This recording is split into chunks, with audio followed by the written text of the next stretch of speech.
Welcome to my channel, My Dreamy Drummerland. Please subscribe to my channel. Black Roses Day 3 भाग जैशा की दुनिया और arena का नया सफर। सुबह की हल्की धूप खिड़की से जैशा के कमरे में आ रही थी, लेकिन कमरे के अंदर सब कुछ अस्त व्यस्त था। दीवार पर आधी बनी हुई पेंटिंग, फर्श पर बिखरे रंगों के डिब्बे और कोने में कपड़े का ढेर। जैशा ब्रश हाथ में लिए चुपचाप खड़ी थी, लेकिन उसके चेहरे पर उलझन साफ झलक रही थी। उसके लिए यह दिन भी बाकी दिनों की तरह था, अस्त व्यस्त, चुप और पेंटिंग से भरा हुआ। वो एक कैनवास पर काम कर रही थी जिसमें एक लड़की दिखाई दे रही थी जो आग के बीच खड़ी थी, लेकिन चेहरे पर कोई डर नहीं था, बल्कि एक शांति थी, जैसे वो जानती हो कि ये आग उसे बदलने आए है। जैशा पेंटिंग करते करते रुक जाती है।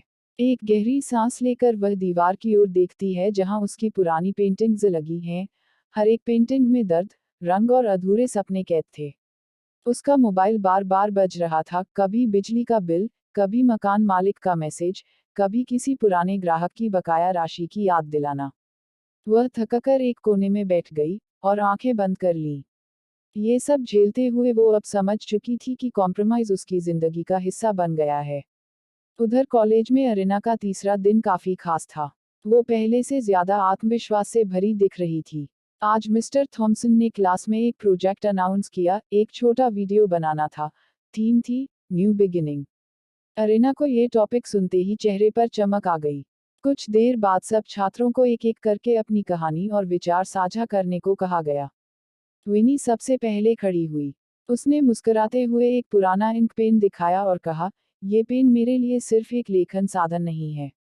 इसने मुझे कैलीग्राफी सिखाई, और वो कला जिसने मुझे खुद से प्यार करना सिखाया। सभी ने तालियां बजाईं। अब बारी थी अरीना की। उसने अपनी जेब से एक छोटी सी हेयर क्लिप निकाली।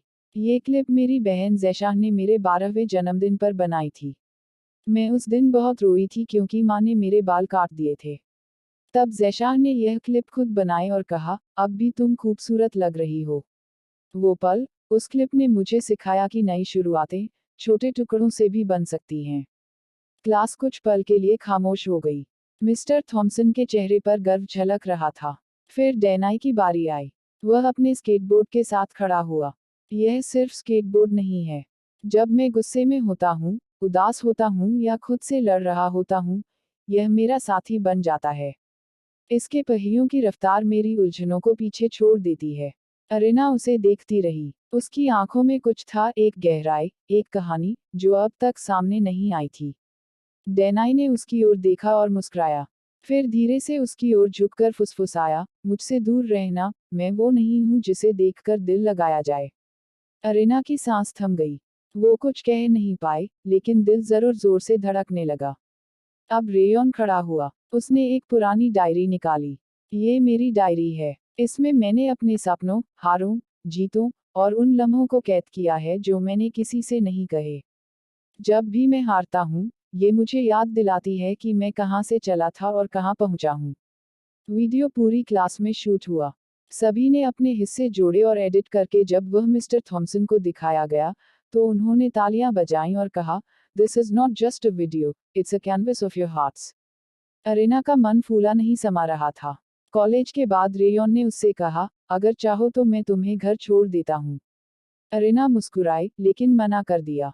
धन्यवाद रेयॉन, लेकिन मैं चलकर ही जाऊंगी। शाम धीरे धीरे उतर रही थी। सड़कों पर रोशनी की परछाइयां लंबी होती जा रही थीं। रास्ते में चलते हुए अरीना ने देखा कि डैनाई दूसरी गली की ओर जा रहा था। उसके साथ एक बहुत खूबसूरत लड़की थी, उसे देखकर लग रहा था जैसे कोई मॉडल हो। वो लड़की डैनाई के गाल पर हाथ फेर रही थी और हंस रही थी। डैनाई उसे देखकर कुछ कह रहा था, लेकिन उसकी नजरें अचानक अरीना पर पड़ी। वो कुछ पल उसे देखता रहा, ठंडी, रहस्यमयी निगाहों से। अरीना थोड़ा असहज महसूस करने लगी और चलने लगी। तभी डैनाई ने पास आकर धीरे से कहा, जो कुछ भी तुमने देखा, वो किसी को मत बताना। अरीना थोड़ी हिचकी, लेकिन सिर हिलाकर, ठीक है, कहा। वो आगे बढ़ी, लेकिन दिल में सवाल उठने लगे थे। डैनाई कौन है? क्यों उसकी जिंदगी इतनी उलझी हुई लगती है? और उस लड़की से उसका रिश्ता क्या है? कुछ देर बाद अरीना अपने घर की ओर मुड़ी। उसे लगा कि उसके पीछे कोई चल रहा है। वो पलटी, वहां डैनाई खड़ा था। चुपचाप, साए की तरह। Thank you. Subscribe to my channel. Like, share, comment.